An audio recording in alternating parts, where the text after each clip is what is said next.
താമരശ്ശേരിയിലെ ഈ പോര് തുടങ്ങിയത് എവിടെ നിന്നാണ്? അതിപ്പോൾ എത്തി നിൽക്കുന്നത് എവിടെയാണ്? എന്താണ് താമരശ്ശേരിയിൽ സംഭവിച്ചത്?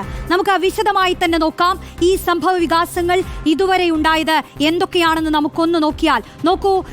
ഒരു ഫെയർവെൽ പാർട്ടിയിൽ നിന്നാണ് ഇതിന്റെ എല്ലാം തുടക്കമെന്ന് പറയുന്നത്. 10ാം ക്ലാസ്സിലെ പരീക്ഷ കഴിഞ്ഞാൽ പിന്നെ പിരിയേണ്ട കുട്ടികളാണ്. അപ്പോൾ അവസാനമായി അവർ അവരുടെ ട്യൂഷൻ സെന്ററിൽ ഫെയർവെൽ പാർട്ടി നടത്തുകയായിരുന്നു. ഞായറാഴ്ച താമരശ്ശേരിയിലെ ട്യൂഷൻ സെന്ററിൽ നടക്കുന്ന ഫെയർവെൽ പാർട്ടി, അവിടെ നടക്കുന്ന ചില പരിപാടികൾ, കുട്ടികളുടെ കലാപരിപാടികൾ, അതിൽ നിന്നാണ് ഈ സംഭവങ്ങളുടെ എല്ലാം തുടക്കമെന്ന് പറയുന്നത്. ആ ഫെയർവെൽ പാർട്ടിയിൽ MJ സ്കൂളിലെ കുട്ടികളുടെ ഡാൻസ് പ്രോഗ്രാം നടക്കുകയായിരുന്നു. പല സ്കൂളുകളിൽ നിന്നായുള്ള കുട്ടികളാണ് ട്യൂഷൻ സെന്ററിൽ പഠിക്കുന്നത്. അതിൽ MJ സ്കൂളിലെ ഒരു പെൺകുട്ടിയുടെ ഡാൻസ് പ്രോഗ്രാം 6:30 വൈകിട്ട് 6:30 അരങ്ങേറുമ്പോഴാണ് ഇതിന്റെ എല്ലാം ഗതി മാറ്റുന്ന സംഭവങ്ങളുടെ തുടക്കമുണ്ടാകുന്നത്. ഈ ഡാൻസ് പ്രോഗ്രാം നടക്കുന്നതിനിടയിൽ മൊബൈൽ ഫോണിലെ പാട്ട് നിലയ്ക്കുന്നു. ഡാൻസ് പാതി വഴിക്ക് നിലച്ചു പോകുന്നു. അതോടുകൂടി സംഭവിക്കുന്ന എന്താണെന്ന് വെച്ചാൽ താമരശ്ശേരി ഹയർ സെക്കൻഡറി സ്കൂൾ വിദ്യാർത്ഥികളുടെ ഒരു സംഘം ഈ ഡാൻസ് നിന്നതോടുകൂടി കൂവി വിളിക്കുകയാണ്.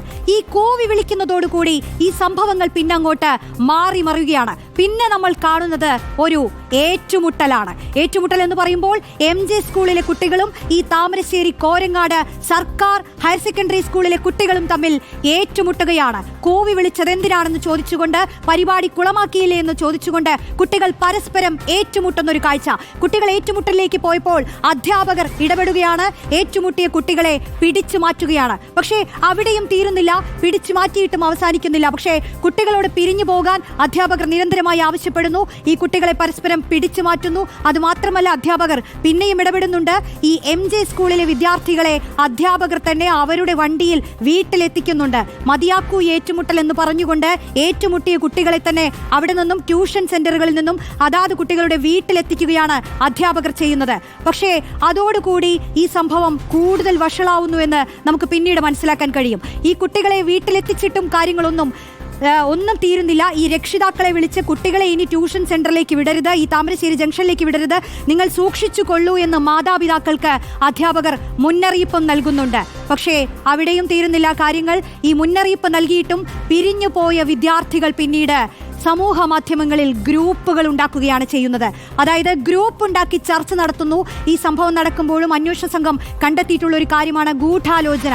സമൂഹ മാധ്യമങ്ങളിൽ, ഇൻസ്റ്റഗ്രാമിൽ ഗ്രൂപ്പ് ഉണ്ടാക്കി പരസ്പരം പോർ വിളിക്കുകയും പദ്ധതിയിടുകയും ചെയ്യുകയായിരുന്നു ഈ 10ാം ക്ലാസ്സിലെ കുട്ടികൾ. പ്രതികാരം ചെയ്യേണ്ടത് എങ്ങനെയാണെന്ന് ഈ ഗ്രൂപ്പുകളിലൂടെ അവർ ചർച്ച ചെയ്തു. താമരശ്ശേരി ട്യൂഷൻ സെന്റർ പരിസരത്തെത്താൻ ആവശ്യപ്പെടുകയായിരുന്നു. വെറുതെയല്ല, ഏറ്റുമുട്ടാൻ വേണ്ടിയാണ് താമരശ്ശേരി സെന്ററിലേക്ക് എത്താൻ ആവശ്യപ്പെടുന്നത്. എന്നാൽ ഈ ഇൻസ്റ്റയിലെ ഗ്രൂപ്പുകളിലൂടെ അവർ വെല്ലുവിളികൾ തുടരുന്നുണ്ടായിരുന്നു. എങ്ങനെ പ്രതികാരം ചെയ്യണമെന്ന് ഇവർ ആലോചിക്കുന്നുണ്ടായിരുന്നു. അതായത് ഈ പ്രതികാരത്തിലേക്ക് ഇവർ കടക്കുകയായിരുന്നു. വൈകുന്നേരം 5:30 ഷോപ്പിംഗ് കോംപ്ലക്സിലേക്ക് എത്താൻ ആവശ്യപ്പെടുകയായിരുന്നു കുട്ടികളോട്. എല്ലാവരും അവിടെ എത്തിച്ചേർന്ന് അവിടെ നിന്ന് കൂടുതൽ ഏറ്റുമുട്ടലിലേക്ക് കടക്കാൻ ഈ കുട്ടികൾ പദ്ധതിയിട്ടിരുന്നു. അതേ സമയത്ത് തന്നെയാണ് ആ കൂട്ടത്തിലേക്ക് ഷഹബാസിനെയും കൊണ്ടുവരുന്നത്. ഷഹബാസിനെ സുഹൃത്ത് വീട്ടിൽ നിന്ന് വണ്ടിയിൽ, സ്കൂട്ടറിൽ എത്തിക്കുകയായിരുന്നു. ഈ ഷോപ്പിംഗ് കോംപ്ലക്സിൽ വെച്ച് ഷഹബാസ് ഉൾപ്പെടെയുള്ള സംഘങ്ങൾ ഈ ഷോപ്പിംഗ് കോംപ്ലക്സിൽ വെച്ച് പരസ്പരം പോർ വിളിക്കുന്ന കാഴ്ചയാണ് പിന്നീട് കണ്ടത്. ഈ 10ാം ക്ലാസ്സിലെ കുട്ടികൾ അവിടെ ഏറ്റുമുട്ടുകയായിരുന്നു. ഈ ഷോപ്പിംഗ് കോംപ്ലക്സിനകത്ത് വെച്ച് ഇവർ ഏറ്റുമുട്ടുമ്പോൾ അവിടെയുള്ള കടയുടമകൾ ഇടപെടുന്നുണ്ട്. വിദ്യാർത്ഥികളെ അനുനയിപ്പിക്കാൻ ശ്രമിക്കുന്നുണ്ട്. ഇങ്ങനെ അനുനയിപ്പിച്ചുകൊണ്ട് റോഡിൽ ഇറങ്ങുകയാണ് കുട്ടികളെ റോഡിലേക്ക് മാറ്റുകയാണ് ഈ കടയുടമകൾ ചെയ്യുന്നത്. എന്നാൽ ആ റോഡിലിറങ്ങിയ കുട്ടികൾ അവിടെ വെച്ച് മാരകായുധങ്ങളുമായി ഏറ്റുമുട്ടുകയാണ്. ആലോചിച്ച് നോക്കൂ, ചെറിയ കുട്ടികളാണ്. ആ കുട്ടികൾ കയ്യിൽ മാരകായുധങ്ങൾ എടുത്താണ് ആ ജംഗ്ഷനിലേക്ക് എത്തിയത്. താമരശ്ശേരി ജംഗ്ഷനിലേക്ക് അവർ എത്തിയിരുന്നത്. ഇത്രയും ആയുധങ്ങൾ അവർ കയ്യിൽ കരുതിയിരുന്നു.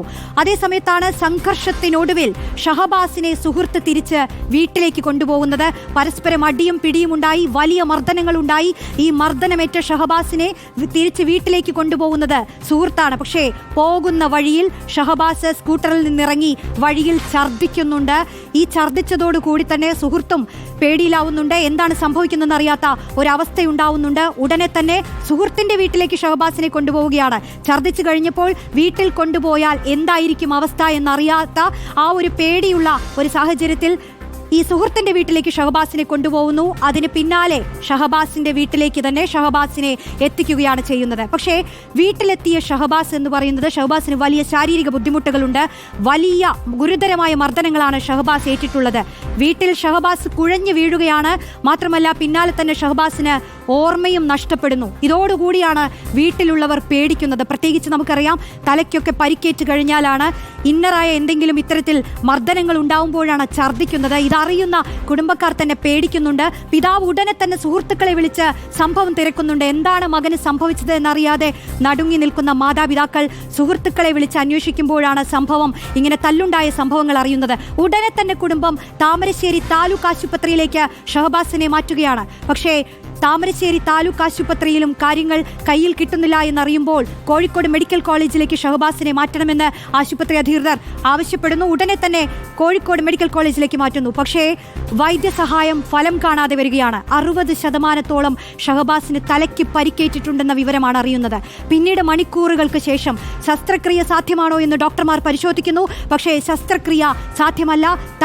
തലച്ചോറിന് ഗുരുതരമായി പരിക്കേറ്റിട്ടുണ്ടെന്ന് തിരിച്ചറിയുന്ന ഒരു സാഹചര്യത്തിൽ ഡോക്ടർമാർ പോലും കൈമലർത്തുകയാണ്. ഇനി എന്ത് ചെയ്യണമെന്നറിയാതെ നിൽക്കുകയാണ്. ഇന്നലെ ഉച്ചയോടെ ഷഹബാസിന് ബ്രെയിൻ ഡെത്തിന് സമാനമായ സാഹചര്യം ഉണ്ടായിരിക്കുന്നു എന്ന വിവരങ്ങൾ അറിയുകയാണ്. കാരണം തലയ്ക്കാണ് പരിക്കേറ്റിട്ടുള്ളത്.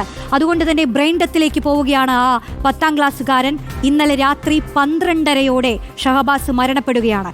ഈ ഒരു പോർവിളി അനുഭവിച്ച, മർദ്ദനങ്ങൾ അനുഭവിച്ച ആ ഒരു പയ്യൻ ഈ ദിവസങ്ങൾക്കകം പരീക്ഷ എഴുതാൻ പോകേണ്ട ആ കുഞ്ഞ് ഇത്തരത്തിൽ മരണപ്പെടുകയായിരുന്നു. ഇന്നലെ രാത്രിയോടുകൂടി ആ മരണ വാർത്തയാണ് നമ്മുടെ മുന്നിലെത്തുന്നത്.